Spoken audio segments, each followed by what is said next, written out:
Ellen Pompeo is shedding light on what she calls a toxic work environment on the set of Grey's Anatomy. She played Meredith Grey on the show since 2005. While the series is the longest-running medical drama in history, Ellen describes major culture issues in the first 10 years of the show. It's all in an interview for Variety with fellow actress Taraji P. Henson. Watch. Fantastic to the public in a disaster behind the scenes. Very bad behavior, really toxic work environment. I had my daughter season 6, and I think that's when things really started to change for me because I had someone other than myself to think about. So I thought, oh my goodness, at 40 years old, where am I ever gonna get this kind of money? Right. And I need to take care of my kid, so I'm gonna stay. And I think a lot of people can relate to that, whether you stay in a toxic relationship or a toxic work environment because you're afraid that there are no other options. Right.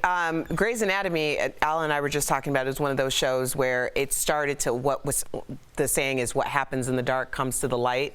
The things started coming to the light because there were very public incidences of homophobic slurs, all sorts of things.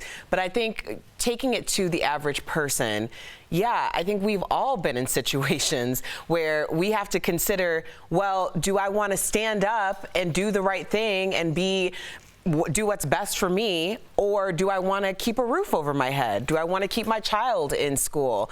And I think that that's something we all have to think about sometimes, unfortunately, until we get to a point where we are able to do what we've been doing now. Me Too, Time's Up, create a culture that's going to be more conducive to our mental well-being as well. Depending on how toxic she's talking about, I don't know details of what she's talking about, but I don't like people complaining after the fact. She could have left. She was getting paid a lot of money to do what she did. There's people who drive buses every day, dig ditches every day, that don't like their work environment, that wish they could do something else. She was blessed with that life. She had something very special, and then to look back on it and then have the life and provide for her kids that they don't even have to worry about anything in their life, I don't know if I like that. I mean, everyone can complain about something. Life isn't perfect. It's hard. You got to work through it. Yeah, I mean, Jeff, and I'm going to talk to you on two levels here for everybody on the panel. What does that mean? I worked at Dairy Queen early on. Not Dairy. Let me fake business. Some kind of ice cream shop. It's not Dairy Queen. Said that. I'm saying we all worked at the same ice cream shop. Okay, and that was not as long ago as it seems. And we had issues with that ice cream shop, but we liked each other enough to stay. So I think there are things about people's job that makes them stay, even though there are elements of that said ice cream shop that make them want to go. Some of the flavors aren't good. Some of the flavors, but then some of the flavors melt and go away.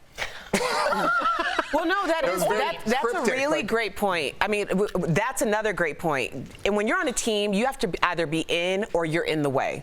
So a lot of times there are cancers that come into organizations. There are cancers that come into corporations, and they eventually leave because you're either in or in the way. So I think that's a really excellent point. Yes. Glad we got new flavors.